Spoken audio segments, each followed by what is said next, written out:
अखिलेश यादव ने मौनी अमावस्या में महाकुंभ में हुई भगदड़ पर जब संसद में सवाल उठाया था तो अखिलेश यादव की उतनी आलोचना नहीं हुई थी और कहा गया था कि अखिलेश यादव का सवाल जायज है। सरकार की आलोचना हुई, योगी सरकार की भी हुई, सवालों के कटघरे में भी योगी सरकार आई, लेकिन तब भी अखिलेश यादव की संजीदगी पर और जनता के लिए उनके सवाल उठाए जाने पर उनकी सराहना भी हुई थी। लेकिन शायद अखिलेश यादव अब अपनी हदों को पार कर रहे हैं और महाकुंभ के मुद्दे को लेकर अब सियासी माजरात भी कर रहे हैं, सियासत खेलने की भी कोशिश कर रहे हैं और योगी आदित्यनाथ पर सीधे अटैक कर रहे हैं, पर्सनल अटैक कर रहे हैं। और कहीं ये कवायद केंद्र में राहुल गांधी बनाम नरेंद्र मोदी वाली ना हो जाए, कहीं ये कवायद अखिलेश यादव की उल्टी ना पड़ जाए जो वो योगी आदित्यनाथ के साथ कर रहे हैं। कभी मठाधीश और माफिया की तुलना करना, कभी हर भगवा धारण करने वाला साधु नहीं होता कहना, और अब योगी आदित्यनाथ पर सीधे हमलों की बौछार। आखिर अखिलेश यादव 2027 की तैयारी किस लिहाज से कर रहे हैं और कहीं ये तैयारी उन पर भारी तो नहीं पड़ जाएगी, पूरी बातचीत करेंगे। नमस्कार, एबीसी हिंदी न्यूज देख रहे हैं आप, मैं हूं आर मोहन तिवारी। अखिलेश यादव 2024 के लोकसभा चुनाव में विपक्ष के अगर नेताओं की बात की जाए तो राहुल गांधी के बाद जिसकी सबसे ज्यादा चर्चा हुई वो अखिलेश यादव थे। दो लड़कों की जोड़ी की खूब बातें हुई थी। राहुल गांधी के साथ मिलकर उन्होंने उत्तर प्रदेश में चुनाव लड़ा। राहुल गांधी की पार्टी के लिए, कांग्रेस पार्टी के लिए 6 सीटें जीती, अपनी भी उन्होंने अच्छी खासी तादाद में सीटें लाई। भारतीय जनता पार्टी को उत्तर प्रदेश में उन्होंने हाफ कर दिया। इससे पहले भी जब 2022 में उत्तर प्रदेश के विधानसभा चुनाव हुए थे तो अखिलेश यादव ने दावा तो सरकार बनाने का किया था, लेकिन वो दावा तो खैर पूरा नहीं हो पाया। ऐसे दावे सामने आते भी रहते हैं, लेकिन जिस लिहाज से समाजवादी पार्टी ने अपनी सीटों में बढ़ोतरी की थी, जाहिर सी बात है कि अखिलेश यादव का वोट बैंक मजबूत हुआ था, उनकी सीटों में बढ़ोतरी हुई थी। उन्होंने अपने चाचा शिवपाल यादव के साथ तालमेल जमाया था और एक परिपक्व नेता बनकर धीरे धीरे प्रदेश की राजनीति में सामने आ रहे थे।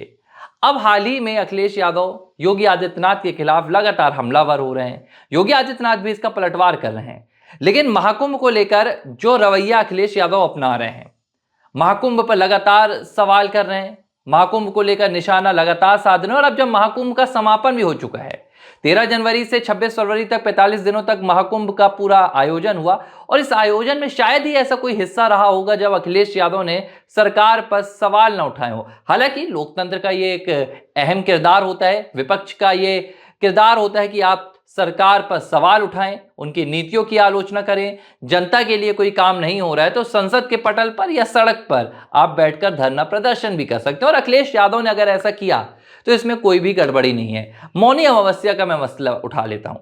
मौनी अमावस्या के दिन महाकुंभ में भगदड़ मस्ती है, कई लोगों की मौत होती है, भीड़ भाड़ का माहौल था और सरकार पर सवाल भी उठे कि आपने इतनी बेहतरीन व्यवस्थाएं क्यों नहीं की। जाहिर सी बात है कि देखिए, एक मौत भी होती है, एक की भी जान जाती है, तो इसके लिए पूरी तरह से जिम्मेदारी सरकार की ही होती है और योगी आदित्यनाथ ने इस बात को स्वीकार भी किया था।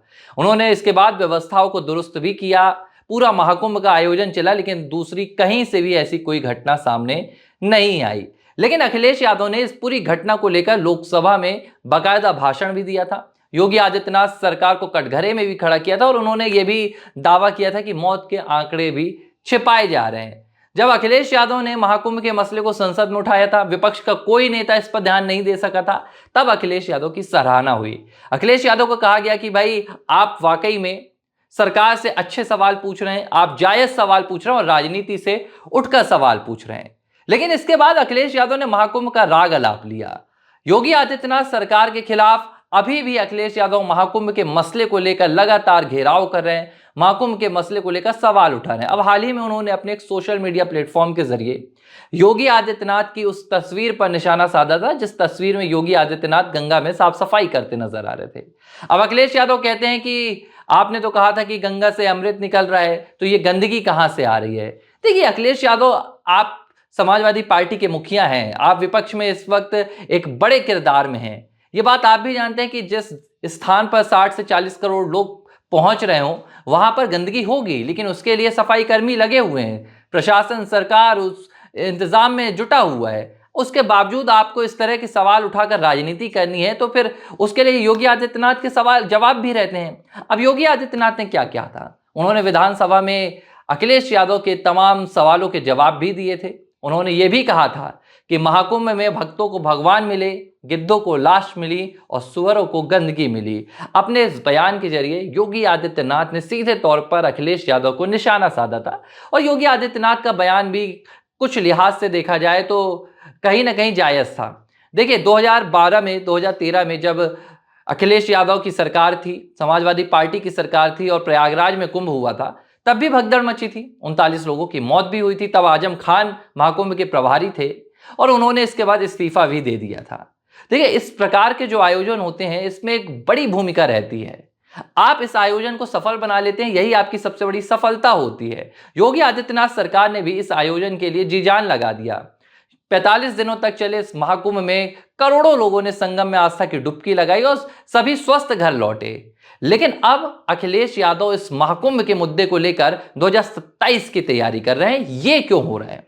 क्यों अखिलेश यादव तमाम मुद्दों को दरकिनार करते हुए महाकुंभ का मुद्दा पकड़े हुए हैं और योगी आदित्यनाथ सरकार के खिलाफ हमलावर हैं? दरअसल अखिलेश यादव जानते हैं कि 2027 में होने वाले प्रदेश के विधानसभा चुनाव, सूबे की सियासत में यह महाकुंभ एक बड़ा मुद्दा होने वाला है। भारतीय जनता पार्टी जाहिर सी बात है कि इस महाकुंभ को भी भुनाने की कोशिश करेगी। व्यवस्थाओं की बात हो या आर्थिक तौर पर जो मजबूती मिली है सूबे को, उसकी बात हो, यह मुद्दा बुनियादी तौर पर मजबूत रहेगा। उम्मीद 2022 के बाद से जब 2024 में राम मंदिर का उद्घाटन हुआ तो भारतीय जनता पार्टी ने उसे भी अपना चुनावी एजेंडा बना लिया था। हालांकि यूपी में वो उतना कारगर नहीं हुआ, लेकिन अखिलेश यादव जानते हैं कि महाकुंभ का मुद्दा 2027 में गूंजेगा और जब गूंजेगा तो उनके हाथ खाली नहीं रहने चाहिए।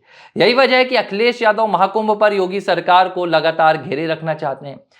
अखिलेश यादव ये साबित करना चाहते हैं कि जो 2012 के कुंभ में उनकी सरकार ने किया था वो योगी आदित्यनाथ सरकार नहीं कर पाई। लेकिन अब यहां अखिलेश यादव को नुकसान क्या हो रहा है?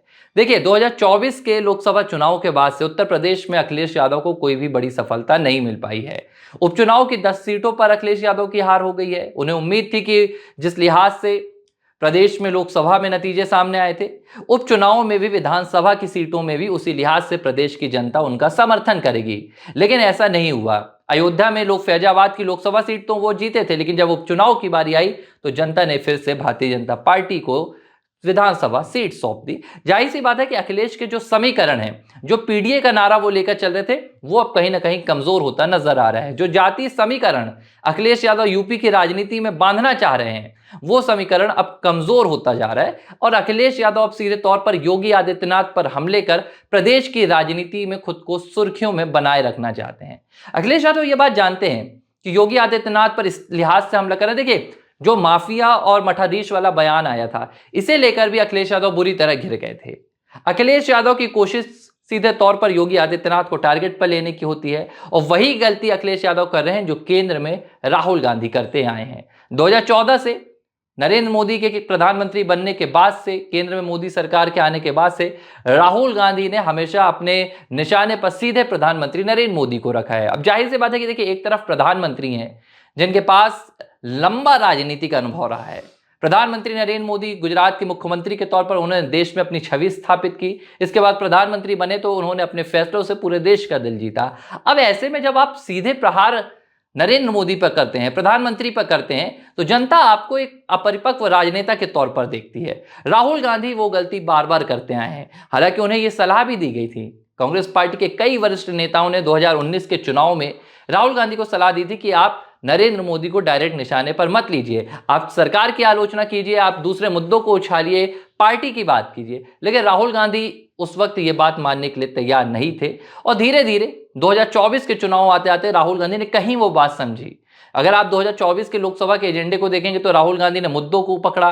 उन्होंने भारतीय जनता पार्टी पर संविधान विरोधी होने के आरोप लगाए और थोड़ा बहुत उन्हें जो फायदा होना था वो हुआ। लेकिन अब अखिलेश यादव के साथ क्या हो रहा है? अखिलेश यादव वही राहुल गांधी वाली राह पकड़ रहे हैं। अखिलेश यादव योगी आदित्यनाथ के साधुत्व पर सवाल उठा रहे हैं, उनके भगवा वस्त्रों पर सवाल उठा रहे हैं। हाल ही में अखिलेश का बयान आया था।